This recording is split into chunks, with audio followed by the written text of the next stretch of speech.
नमस्ते बच्चों, स्कॉलर्स के डिजिटल प्लेटफॉर्म पे आपका स्वागत है। ठीक है, देखिए टेस्ट पेपर है इधर। टेस्ट पेपर 818 है, इसकी हम लोग सॉल्यूशन कर रहे हैं जो कि आपका संडे को हुआ था। ठीक है, देखते हैं solution. Question number 26, which among the following substances is being most commonly for producing synthetic jet fuel. ठीक है ना, सिंथेटिक जेट ईंधन के उत्पादन के लिए निम्नलिखित में से किस पदार्थ का सबसे ज्यादा उपयोग किया जाता है? तो क्या होगा इसको, सॉरी, क्वेश्चन नंबर 26 देखो, ये क्वेश्चन नंबर 27 है। Which among the following minerals is also known as horn silver? ठीक है ना, किस खनिज को हॉर्न सिल्वर के नाम से जाना जाता है? तो किसको जाना जाता है भाई हॉर्न सिल्वर के नाम से? सिल्वर क्लोराइड को, इट्स मीन AgCl को। ठीक है, किसको जाना जाता है? AgCl को। और इसका अगर एक और नाम की बात करें तो इसको बोलते हैं क्लोरार्जीराइट। ठीक है ना, ये नाम भी इसके लिए यूज होता है। अगर केमिकल फॉर्मूले की बात करें तो इसमें silver it's mean Ag and chlorine यानी कि हेलोजन गैस का मिक्सचर है। ठीक है ना, तो क्या है? सिल्वर क्लोराइड, आराम से आप पता कर सकते हो। एंड सेकंड नाम क्या है इसका? क्लोरार्जीराइट। ठीक है ना, next move on, second question. Which among the following substances is being used most commonly for producing synthetic jet fuel? ठीक है ना, सिंथेटिक जेट फ्यूल को बनाने के लिए या उत्पादन के लिए किस पदार्थ का सबसे ज्यादा उपयोग किया जाता है? किसका किया जाता है भाई? बायोमास का। ठीक है, जो वेस्ट मटेरियल होता है, खासकर फूड है या फिर आपका काउ डंग है या कुछ भी है, ठीक है ना, उससे जो कन्वर्ट करके यानी प्रोसेस के थ्रू जो मिलता है हमको सिंथेटिक, ठीक है ना, तो उसी को क्या बोलते हैं? सिंथेटिक जेट ईंधन। तो क्या होगा इसका जो मेन कंपोनेंट है जिसके कारण ये फ्यूल बनता है, ये ईंधन बनता है, वो क्या है? बायोमास। ठीक है ना, बायोमास। नेक्स्ट देखो,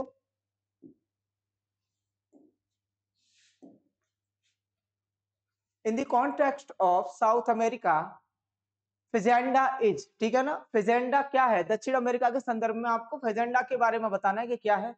तो दोस्तों क्या है?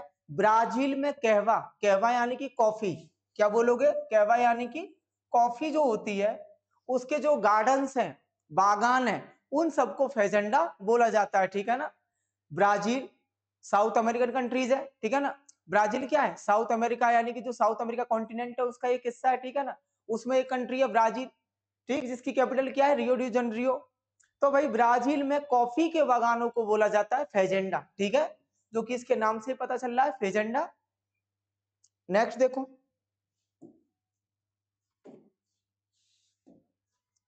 कोई भी व्यक्ति भारत का नागरिक नहीं होगा यदि, किस लिए नहीं होगा भाई नागरिक? तो ये आपको कंडीशन से दी गई है, इसमें आपको पता करना है कि भारत का नागरिक क्यों नहीं होगा। पहली बात, भारत में जो नागरिकता है वो कैसी है? सिंगल सिटीजनशिप, यानी कि एकल नागरिकता। अगर आप भारत के नागरिक हो तो भारत के ही रहोगे। अगर आप अमेरिका किसी काम के पर्पज से जाते हो और फिर वहां पे कुछ टाइम रहने के बाद उधर की नागरिकता ले लेते हो तो इंडिया की नागरिकता अपने आप ही खत्म हो जाएगी, क्योंकि भारत के संविधान में एकल नागरिकता का प्रावधान है। किसका प्रावधान है? एकल नागरिकता का। ठीक है, अगर आप भारत के हो तो भारत के ही रहो। अगर किसी और देश की नागरिकता आप लेते हो तो क्या होगा भाई? तो अपने आप ही भारत की जो नागरिकता है वो खत्म हो जाएगी। ठीक है, तो क्या होगा? स्वेच्छा से दूसरे देश की नागरिकता हासिल कर ली हो तो ठीक, भारत की नागरिकता खत्म हो जाएगी। तो क्या ऑप्शन होगा? Option C. ठीक है, ऑप्शन सी। नेक्स्ट देखो, भारत के प्रधानमंत्री का कार्यकाल कितना होता है? भाई भारत के प्रधानमंत्री का कार्यकाल अन्य कार्यकालों की तरह 5 वर्ष 3 वर्ष ये नहीं होता। जब तक उसके पास लोकसभा के अंदर अपने सांसदों का समर्थन है तब तक ही वो प्रधानमंत्री है। अगर एक वोट की भी कमी हो गई और अविश्वास प्रस्ताव मत ला दिया गया, यानी कि जो समर्थन दिखाना होता है जिसमें फ्लोर टेस्ट बोलते हैं जिसको, अगर उसकी जरूरत पड़ गई तो तुरंत आप प्रधानमंत्री पद से हट जाओगे। ठीक है ना, तो भाई जब तक लोकसभा में आपके पास समर्थन है तब तक आप प्रधानमंत्री हो। ठीक है ना, तो क्या होगा? जब तक उसे लोकसभा में बहुमत का समर्थन प्राप्त है तब तक ही वो भारत का प्रधानमंत्री रहेगा। ठीक है, नेक्स्ट देखो,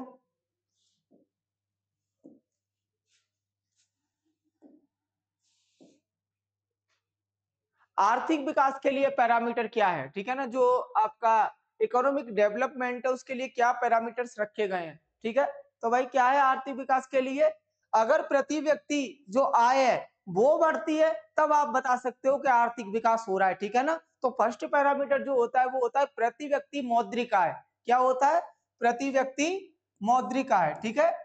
इससे आप इजीली मेजर कर सकते हो कि आपका जो आर्थिक विकास है वो किस तरीके से हो रहा है, क्योंकि पर व्यक्ति जो कैपिटा है, जो इनकम है उसकी, जो प्रतिदिन कमा रहा है इंसान, उससे डिसाइड होती है आपका आर्थिक विकास की रेट, ठीक है ना।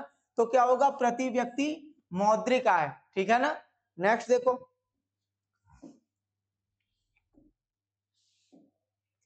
एक अर्थव्यवस्था में सार्वजनिक और निजी क्षेत्रों को किस आधार पर वर्गीकृत किया जाता है, ठीक है। यानी कि आप जानते हो मिश्रित अर्थव्यवस्था है, तो इधर जो सार्वजनिक यानी कि गवर्नमेंट की प्रॉपर्टीज एंड निजी यानी कि जो प्राइवेट कंपनीज है लाइक टिस्को, ठीक है ना।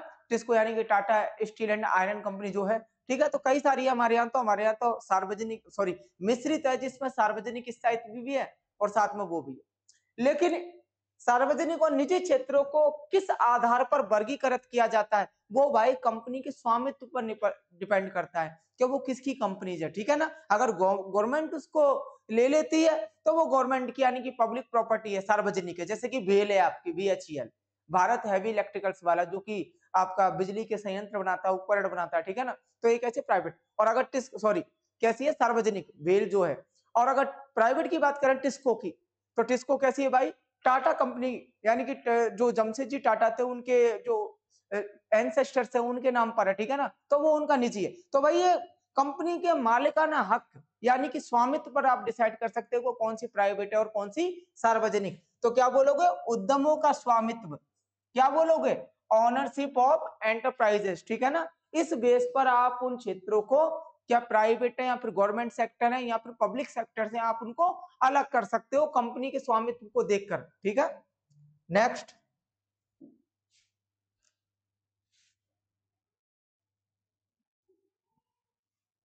प्लासी की लड़ाई किसके बीच लड़ी गई? ठीक है, जो प्लासी की लड़ाई थी 1757, ठीक है ना। प्लासी की लड़ाई में 1757 को हुई थी प्लासी की लड़ाई, जो कि आपका वेस्ट बंगाल के अंदर हुई थी। किस किस के बीच हुई थी? बंगाल के नवाब सिराजुद्दौला, उस टाइम पर जो बंगाल की गद्दी पर बैठा था नवाब सिराजुद्दौला, एवं जो ब्रिटिश कंपनी को लीड कर रहा था उस टाइम पर, अंग्रेजों के बीच में थी ये, ठीक है ना। अंग्रेजों के बीच में लड़ाई हुई थी, जिसमें कालकोटरी केस के बाद में ये लड़ाई थी, ठीक। तो जो बंगाल के नवाब थे सिराजुद्दौला एवं ब्रिटिश कंपनी के जो उस टाइम पर जो लॉर्ड थे, जो जनरल थे, लॉर्ड क्लाइव, उन दोनों के बीच में लड़ाई हुई थी, जिसमें सिराजुद्दौला मारा जाता है एवं बंगाल कंपनी के अधीन चला जाता है, ठीक है। फिर दोबारा एक लड़ाई होती है 1764 में, तो उसके बारे में बाद में देखेंगे। तो भाई किस किस के बीच हुई थी? सिराजुद्दौला जो कि बंगाल का नवाब था, ठीक है, एवं रॉबर्ट क्लाइव के बीच में। रॉबर्ट क्लाइव कौन था? ब्रिटिश कंपनी का रेजिडेंट, ठीक है ना। तो किस किस के बीच और क्या परिणाम रहे थे भाई इसके? क्या रहे थे? इसमें सिराजुद्दौला हार गया था एवं जो कंपनी का सॉरी जो बंगाल का शासन है वो कंपनी के अधीन चला गया, ठीक है ना। और कंपनी ने भाई मीर जाफर, जो कि इनका सेनापति था सिराजुद्दौला, मीर जाफर को बना दिया बंगाल का नवाब। कठपुतली सरकार चलाई उन्होंने, ठीक है ना। नेक्स्ट देखो, वायु के तापमान में परिवर्तन से ध्वनि का निम्नलिखित में से कौन सा गुण प्रभावित होता है? भाई अगर जिस तरीके से एयर के अंदर टेम्परेचर बढ़ेगा तो जो साउंड पर इफेक्ट पड़ेगा, उसकी तरंग दैर्ध्य भी परिवर्तित होगी। क्या परिवर्तित होगी? उसकी तरंग दैर्ध्य भी, ठीक है ना। क्योंकि जो वायु का जो जो टेम्परेचर है, अगर वो टेम्परेचर बढ़ेगा तो जो तरंग दैर्ध्य है वो भी बढ़ेगी। अगर टेम्परेचर घटेगा तो तरंग दैर्ध्य भी घटेगी, ठीक है। तो ये ध्यान रखना, साउंड के केस में जो साउंड की तरंग दैर्ध्य है वो डायरेक्टली प्रोपोर्शनल टू टेम्परेचर, और जो वेलोसिटी ऑफ वेव है, ठीक है ना, उसके डायरेक्टली प्रोपोर्शनल होती है।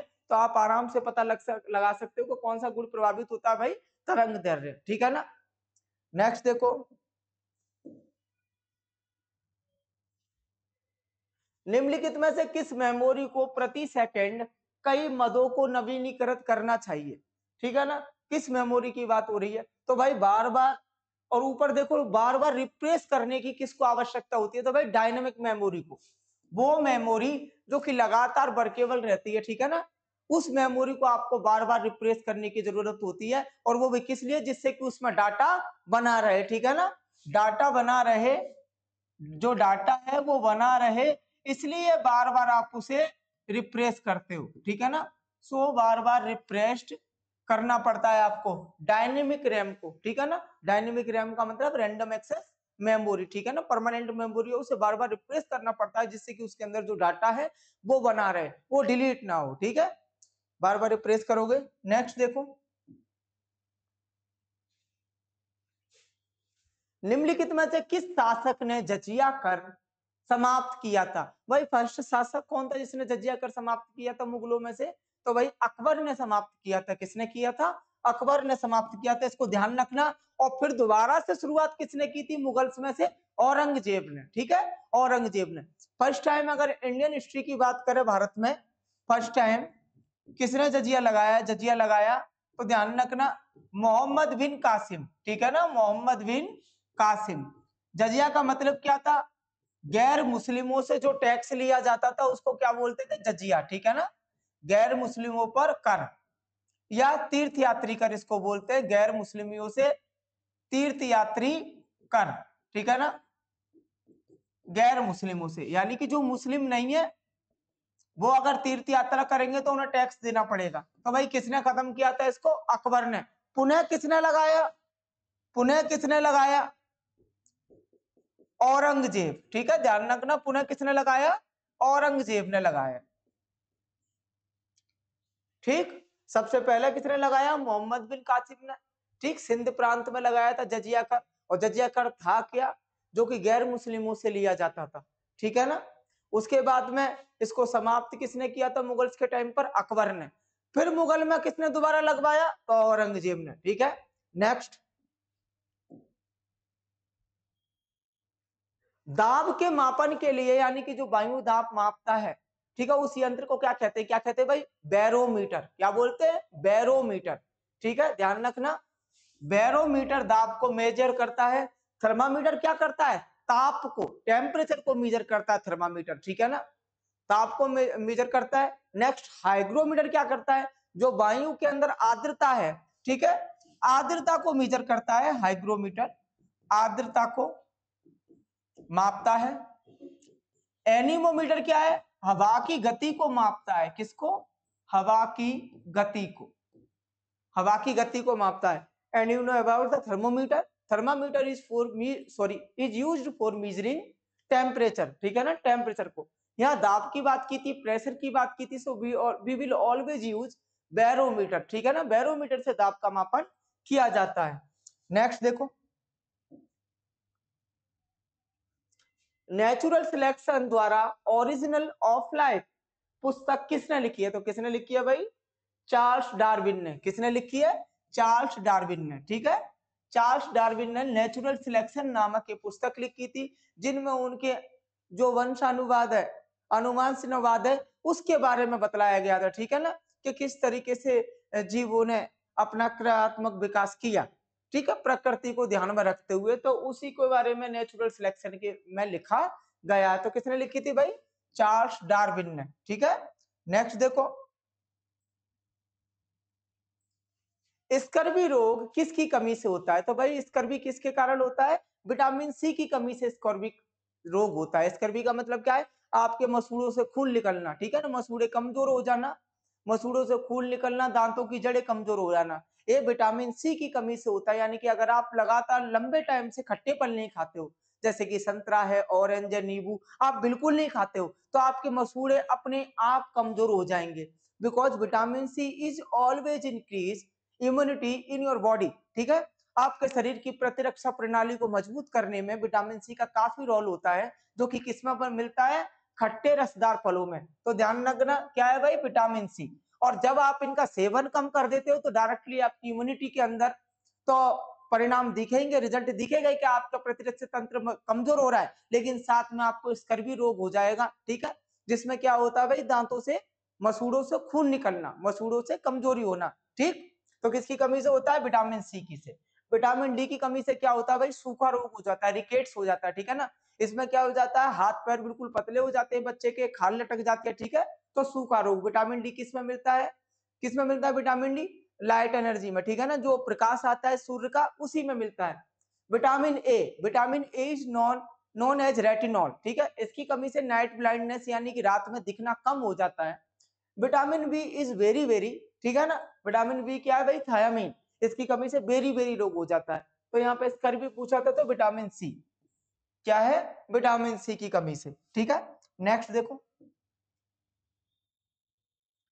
मस्तिष्क ज्वर नामक निम्नलिखित में से किसके कारण होता है, जो मस्तिष्क ज्वर है, ब्रेन फीवर जिसको बोल रहे हैं, वो किसकी कमी से होता है भाई, वो आपका वायरस की कमी से होता है। किसकी कमी से होता है, वायरस की थे, जो लॉन्ग टाइम तक के लिए आपके जो क्या बोलते हैं, दिमाग की जो मांसपेशियां हैं उनमें सूजन आ जाती है, ठीक है। साथ में आपकी रीढ़ की हड्डी में सूजन आती है, जिससे कि आपका नर्वस सिस्टम कम काम करता है, ठीक है। वायरल फीवर है, वायरल फीवर है। अगर आपने शुरुआती स्टेज में इसको ठीक करवा लिया तो ठीक है, वरना मरीज आपका अपने आप ही कोमा में चले जाएगा, ठीक है। तो किसके कारण होता है मस्तिष्क ज्वर भाई, वायरस से, ठीक। नेक्स्ट देखो, यदि नकदी जमा का अनुपात घटता है तो कर्जे का निर्माण, भाई जो आपके पास जमा है वो अगर घट रहा है तो आपका कर्जे का निर्माण बढ़ेगा या घटेगा, जाहिर सी बात है बढ़ेगा। अगर आपके पास जो टोटल पैसे इकट्ठे हैं आपकी जेब में है या आपके अकाउंट में, अगर वो किसी भी कारण खर्च हो गए हैं तो आप भाई कहीं ना कहीं से तो कुछ लोगे, और जब लोगे तो आपको पता है आपका जो कर्जा है वो बढ़ने लगेगा, क्योंकि आपके पास मनी तो है नहीं उस चीज को परचेस करने के लिए, तो आप जरूरी जाहिर सी बात है कर्जे से लोगे। तो कर्जा क्या करता है उस दौरान, जब आपके नगदी जमा घटता है तो कर्जा आपका बढ़ता है, ठीक है। वेरी सिंपल क्वेश्चन, तो जिससे आप आराम से समझ सकते हैं, कर्जा बढ़ेगा जब आपका जमा इकट्ठा खत्म हो जाएगा, ठीक है। नेक्स्ट देखो क्वेश्चन नंबर 42, यदि कोई वस्तु एक वृत्तीय मार्ग में, एक वृत्तीय मार्ग है भाई, है ना, वृत्तीय मार्ग में चल रही है तो उनको औसत गति क्या होगा यदि वह 1 सेकंड में एक चक्कर पूरा करती है। तो सोचो भाई, ये एक चक्कर था, यहां से ए मूव करना शुरू करता है और इस पे होता हुआ घूमता हुआ दोबारा वहां आ जाता है, तो औसत का मतलब क्या है कि इसका जो टोटल है वो औसत चक्कर पूरा कर रही है, तो औसत गति क्या होगी, तो क्या होगी भाई, शून्य। जहां से चला था वहीं आ गया, ठीक है, प्रारंभिक माइनस अंतिम, जहां से चला था वहीं आ गया, इसके कारण क्या हो गया, शून्य, ठीक है ना। क्या हो जाएगा भाई इसका आंसर, शून्य, ठीक है, क्योंकि प्रारंभिक माइनस अंतिम, तो भाई उसको दोबारा उसी पोजीशन पर पहुंच गया, इस पोजीशन से चला था और यहीं वापस आ गया, तो क्या होगा इसका, उसका एवरेज गति क्या हो गया, शून्य। नेक्स्ट देखो, तमिलनाडु में सबसे लोकप्रिय त्योहार क्या है, पोंगल, क्या है भाई, पोंगल। 4 दिनों तक सेलिब्रेट होता है, कितने दिनों तक, 4 दिनों तक मनाया जाता है, 4 दिनों तक मनाया जाता है पोंगल। और कब मनाते हैं भाई इसको, जनवरी के महीने में, ठीक है, ध्यान रखना, जनवरी के महीने में, जनवरी माह में इसको मनाया जाता है। और एक काफी खास त्योहार है तमिलनाडु का, ठीक है।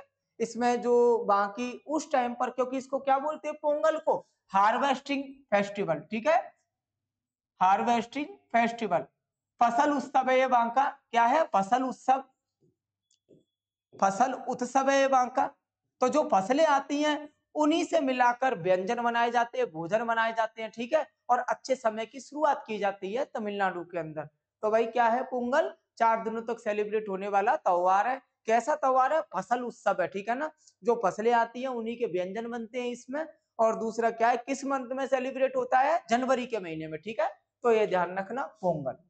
गुड़ी पड़वा क्या है भाई, महाराष्ट्र का नववर्ष, ठीक है। ओणम क्या है, केरल का त्योहार, ठीक है, जो कि 10 दिनों तक सेलिब्रेट होता है। बिहू क्या है, असम का लोक नृत्य, ठीक है, असम का लोक नृत्य। नेक्स्ट देखो, पुस्तक आजाद बचपन की ओर किस लेखक द्वारा लिखी गई है, भाई ये जो पुस्तक है आजाद बचपन की ओर, तो इसका मतलब ही क्या है, यानी कि कोई बच्चे को उसमें डिनोट किया जा रहा है, ठीक है, किसी बच्चे को इंडिकेट किया जा रहा है कि उसका बचपन अब आजाद है, यानी कि उन बच्चों को बचाने की एक पहल के लिए लिखा गया है। तो इसको किसने लिखा है, कैलाश सत्यार्थी ने, किसने लिखा है, नोबेल पुरस्कार विजेता, इनको 2014 में 2014 में मलाला यूसुफजई के साथ में नोबेल पुरस्कार मिला था। क्यों मिला था भाई नोबेल पुरस्कार?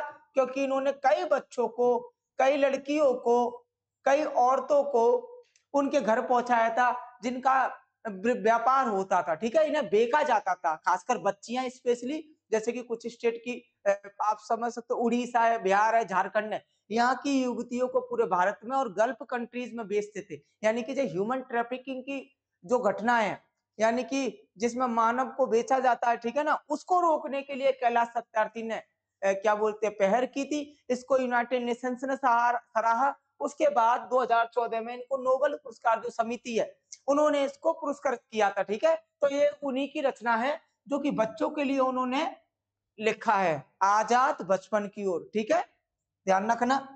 नेक्स्ट, जनवरी 2025 में बैंक ऑफ बड़ौदा द्वारा शुरू की गई नई सावधि जमा योजना। नई सावधि जमा योजना का मतलब क्या भाई? आपकी एफडी जो फिक्स डिपॉजिट होता है उसका नया नाम क्या है, ठीक है। तो भाई बैंक ऑफ बड़ौदा ने, करंट का क्वेश्चन है, क्या नाम रखा है? बॉब लिक्विड फिक्स डिपॉजिट, ठीक है, बॉब लिक्विड फिक्स डिपॉजिट, ये नाम रखा है बैंक ऑफ बड़ौदा ने नया, जो कि आपका उनकी सावधि जमा योजना है उसका नया नाम रखा है, ठीक है। क्या रखा है? बॉब लिक्विड फिक्स्ड डिपॉजिट, ठीक। नेक्स्ट देखो, दिसंबर 2024 के लिए आईसीसी महिला प्लेयर ऑफ द मंथ का पुरस्कार किसने जीता है? तो किसने जीता भाई? एना वेले सदरलैंड। किसने जीता है? ऑस्ट्रेलिया की प्लेयर है, ऑस्ट्रेलिया प्लेयर, ऑस्ट्रेलिया प्लेयर, ठीक है। इन्होंने जीता है 5 ऑडीज के एक साथ में जीतने के कारण, जो 5 ऑडीज हैं इनमें उन्होंने परफॉर्म किया था, ठीक है, इनका परफॉर्मेंस शानदार था, तब इनको आईसीसी महिला प्लेयर ऑफ द मंथ चुना गया दिसंबर के लिए, ठीक है, दिसंबर के लिए चुना गया है। ये ऑस्ट्रेलिया की प्लेयर है, एना वेले सदरलैंड, ठीक। नेक्स्ट देखो, middle class India driving change in the 21st century, ये पुस्तक के लेखक कौन है? ये किताब किसने लिखी है? तो भाई किसने लिखी है? ये मनीषा पांडे ने। किन्होंने लिखी है? मनीषा पांडे ने, जिसमें उन्होंने मिडिल क्लास इंडिया के बारे में खुलकर बात की है उस बुक में, कि किस तरीके से क्रियान्वयन चल रहा है एंड 21 सेंचुरी में किस तरीके से रन कर रही है, ठीक है ना, जो मिडिल फैमिलीज है, मिडिल क्लास फैमिलीज है, स्पेशली इन इंडिया। तो एक मनीषा पांडे की बुक है, किसकी बुक है? मनीषा पांडे की, ठीक है। नेक्स्ट देखो,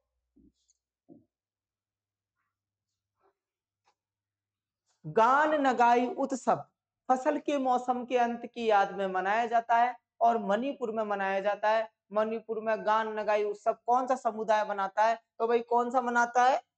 रोंगमेई समुदाय, ठीक है। इसको नागालैंड में ही मनाया जाता है और असम में ही मनाया जाता है, लेकिन मणिपुर में किसके थ्रू मनाया जाता है? रोंगमेई नागास के द्वारा इस त्योहार को सेलिब्रेट किया जाता है, ठीक है। तो इसको ध्यान रखना, ये भी एक फसल उत्सव है। इसमें अपने जो है जो फसल का मतलब जो कट के आती है फसल, उसी से रिलेटेड फूड बनता है और आसपास बांटा जाता है, ठीक है ना। ये भी 5 दिनों तक सेलिब्रेट होने वाला त्योहार है, तो इसके बारे में ध्यान रखना।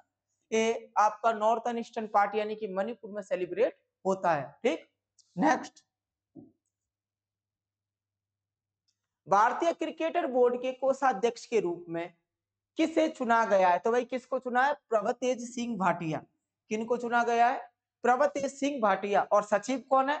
देवजीत सैकिया, ठीक है। दोनों क्वेश्चन आ चुके हैं टेस्ट पेपर्स में, इससे पहले वाले में आए थे देवजीत सैकिया, तो ध्यान रखना। अब क्या है भाई, कोषाध्यक्ष आए तो किसको बनाया भारत सरकार ने कोषाध्यक्ष बीसीसीआई का? प्रभतेज सिंह भाटिया को, ठीक है। थैंक यू, आगे बढ़ते हैं।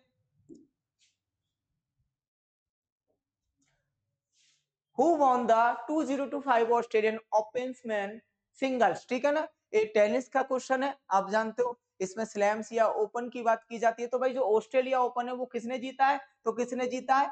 जेनरिक सिनर, ठीक है, जेनिक सिनर, जेनिक सिनर, इन्होंने जीता है। और किसको बीट किया है? अलेक्जेंडर ज्वेरेव को, ठीक है ना। किसको बीट किया है इन्होंने?